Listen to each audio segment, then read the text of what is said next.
제물을 바칠 때 이렇게 여러 가지로 나쁜 것을 우리에게 가르쳐 주셨습니다. 그때 제물을 드리는 것이 바로 예배입니다. 오늘 아침에는 예배라는 것은 자신의 욕망을 버리고 주님께 길들여지는 시간이라고 했습니다. 오후에는 예배를 어떻게 정의하냐면 하나님을 경외하는 최고 행위는 예배이다고 말할 수 있겠습니다. 예배가 얼마나 중요한 것입니까? 인생의 성공과 실패, 이거 모두 예배 하나에 달려 있다는 것을 명심해야 되겠습니다. 신앙 교육도 마찬가지입니다. 교회의 부흥, 또 세계의 복음화도 마찬가지입니다. 우리가 예배를 얼마나 잘 드리느냐에 달려 있는 것입니다. 예배를 잘 드리게 되면 우리 하나님이 영광을 먼저 받으십니다. 또 우리 영혼이 삽니다. 또 하나님의 복이 임합니다. 또 많은 영혼들이 그 축복을 사모하게 되는 것입니다. 바른 예배를 위해서 그래도 점검해야 할 사항 몇 가지를 오늘 살펴보도록 하겠습니다. 첫째는 예배의 대상을 반드시 점검해야 합니다. 6절 말씀에 보니까 내 이름을 멸시하는 제사장들아, 나 만군의 여호와가 너희에게 이르기를 아들은 그 아버지를, 종은 그 주인을 공경하나니 내가 아버지일진데 나를 공경함이 어디 있느냐? 내가 주인일진데 나를 두려워함이 어디 있느냐? 하나 너희는 이르기를 우리가 어떻게 주의 이름을 멸시하였습니까? 하였나이까? 하는도다 했습니다. 이스라엘의 저서가 여호와 하나님께 그렇게 연락되지 못한 것은 그 첫째가 예배의 대상에 대한 그런 인식이 없었기 때문이라는 것입니다. 말로는 하나님께 제사한다고 하지만 경외심이 전혀 없었다는 것입니다. 경외심이 없다는 것은 예배의 대상이 없는 것이나 마찬가지인 것입니다.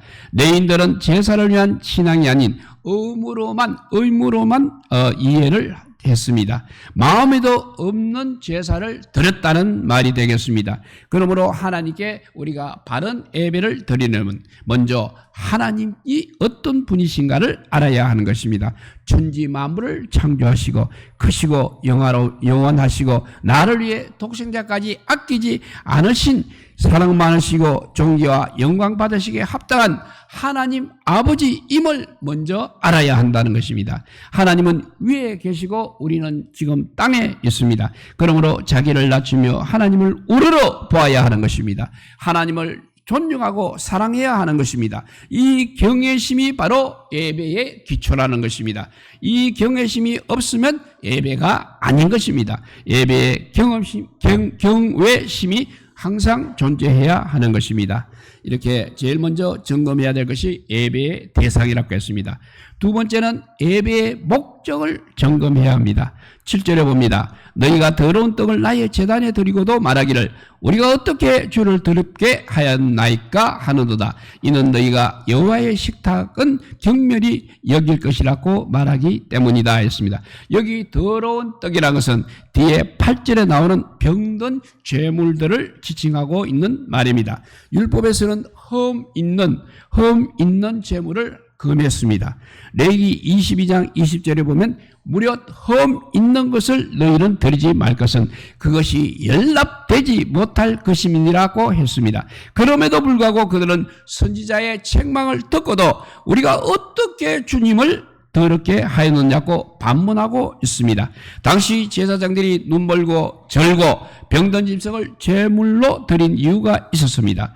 백성들의 경제 사정이 어려워 온전치 못한 제물을 금지시킨다면 제물이 자꾸 줄어들어서 제사장들의 생계 수단이 끊어지게 될까 하는 것입니다. 그래서 그들은 하나님의 상에 무엇이 올라가든 어떻든 우선 우리 제사장들이 살고 봐야 한다고 그렇게 생각하였습니다. 그러니까 목적이 잘못되었다는 것입니다. 이처럼 예배가 누구를 위해 있는지를 알아야 하는 것입니다. 하나님을 위해서 예배가 있는지 나를 위해서 예배가 있는지를 알아야 하는 것입니다. 우리가 예배를 통해서 은혜 받는 것은 사실입니다. 그렇지만 사람이 은혜를 받기 위해서 예배를 드리는 것은 아니라는 사실입니다. 예배는 하나님을 위해서 존재하고 있는 것입니다. 역설적인 말이지만 은혜를 받으러 오기 때문에 은혜가 없다는 것입니다. 그리고 축복을 받으러 오기 때문에 오히려 복이 없다는 것입니다. 예배의 목적이 이렇게 잘못되어 있기 때문에 드리는 제물이 온전할 리가 없는 것입니다.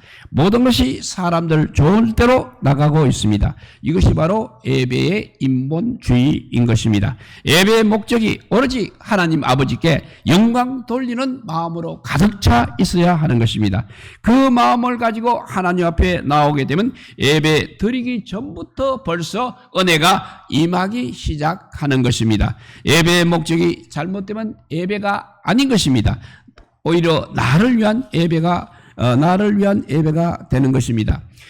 그래서 우리가 점검해야 될 것, 첫째 예배의 대상이라고 있고 예배의 목적이라고 했습니다. 세 번째는 예배의 내용을 점검해야 됩니다. 8절에서 9절을 읽어봅니다. 만군의 여호와가 이르노라 너희가 눈먼 희생제물을 바치는 것이 어찌 악하지 아니하며 저는 것 병든 것을 드리는 것이 어찌 악하지 아니하냐. 이제 그것을 너희 총독께 드려보라.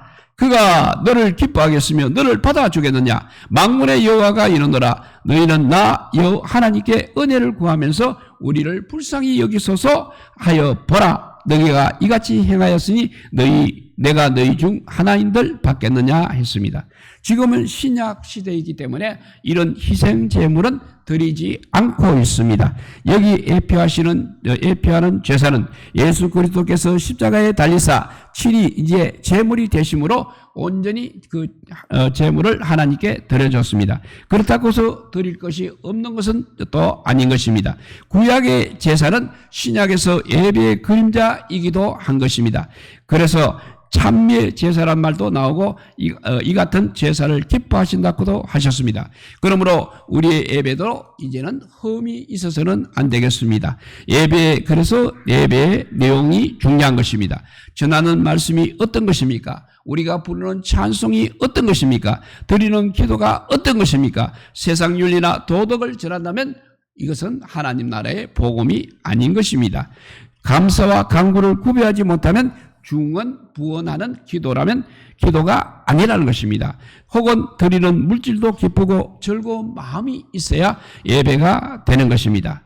이렇게 예배의 대상을 점검해야 되고 예배의 목적, 예배의 내용을 점검해야 됩니다. 네 번째는 예배의 상태를 우리가 점검해야 하는 것입니다. 10절 말씀을 읽어봅니다. 만군의 여호와가 이르노라 너희가 내 제단 위에 헛되이 불사르지 못하게 하기 위하여 너희 중에 성전문을 닫을 자가 있었으면 좋겠도다. 내가 너희를 기뻐하지 아니하며 너희가 손으로 드리는 것을 받지도 아니하리라 했습니다. 이스라엘 제사장이 드리는 제사가 얼마나 하나님 보시기에 역겨우셨으면 이렇게 말씀하셨겠습니까? 이런 예배는 절대 연락되지 못한다는 것입니다. 예배자가 다른 데 있습니다. 그런데 예배가 같을 수 없는 것입니다. 어찌 가인의 제사와 아벨의 제사가 같겠습니까? 예배는 그야 말 그대로 신령과 진정으로 드려야 합니다. 그리고 연락되게 드려야 합니다. 응답이 있어야 예배인 것입니다. 우리를 궁휼히 여기소서 하여 보라고 하신 것처럼 바로 된 예배에는 하나님의 궁휼하심이 반드시 임하게 되어 있습니다. 위로가 임하게 되어 있습니다. 확신을 주십니다. 능력을 주십니다. 희망을 주시고 소망을 주십니다. 성령의 불이 임하는 것입니다. 그러나 받지 않으시는 예배는 우리의 소리만 있을 뿐인 것입니다. 우리가 그것은 영적 감각으로도 느낄 수 있는 것입니다. 하나님께서 받으실 수 없는 불경스러운 예배를 드리면 하나님은 촛대를 옮기시겠다고 말씀하셨습니다. 오늘 보면 11절을 읽어봅니다. 만군의 여호와가 이르노라 해 뜨는 곳에서부터 해 지는 곳까지의 이방 민족 중에서 내 이름이 크게 될 것이라. 각지에서 내 이름을 위하여 분향하며 깨끗한 제물을 드리느니 이는 내 이름이 이방 민족 중에서 크게 될 것임이니라 했습니다. 촛대를 옮기신다는 말씀이 되겠습니다. 하나님 나라 복음이 중심이 되어 이스라엘에서 이제는 이방으로 촛대가 옮겨질 것을 예언하고 있는 것입니다. 교회의 부흥의 원리는 같습니다. 영광을 돌리는 예배를 드리다 보게 되면 하나님께서 예배자를 채워주실 줄 믿습니다. 이렇게 점검해야 될 것 4가지 이야기했습니다. 예배의 대상, 예배의 목적, 예배의 내용, 예배의 상태를 반드시 점검해야 됩니다. 그리고 우리의 마음도 점검해야 됩니다. 12절에서 13절 말씀입니다. 그러나 너희는 말하기를 여호와의 식당은 더러워졌고 그 외에 있는 과일 곧 먹을 것을 경밀히 여길 것이라 하여 내 이름을 더럽히는도다. 만군의 여호와가 이르노라. 너희가 또 말하기를 이 일이 얼마나 번거로운고 하며 코웃음치고 훔친 물건과 재는 것 병든 것을 가져왔느니라. 너희가 이 같은 보물을 가져오니 내가 그것을 너희 손에서 받겠느냐? 이는 여호와의 말이니라 했습니다. 제사장들은 하나님께 제사하는 것을 그렇게 범패스럽게 여겼다고 합니다. 여기서 범패란 말은 피로하다, 고통하다 이런 뜻으로 어렵고 괴로운 일 또 지칠 대로 지쳐있는 마음을 가리키고 있는 것입니다. 일이 많아서 지친 것이 아니라 하나님을 섬기는 것을 기뻐하지 않는다는 것입니다. 한 번도 아니고 날마다 반복되는 제사, 희생의 제사에 그들은 지쳤다는 것입니다. 절기가 되면 수만 마리의 양까지 잡아야 하는 것입니다. 오늘날처럼 누가 새벽기도를 만들어 놓고 이 고생을 시키느냐 하는 것과 같은 뜻입니다. 한국교회 설교자들은 다른 나라에 비해서 설교회사가 비교적 많습니다. 똑같은 말씀을 전할 수는 없지 않습니까? 그래도 기쁨으로 감당해야 하는 것입니다. 기쁜 마음으로 감당해야 합니다. 교인들도 마찬가지라는 것입니다.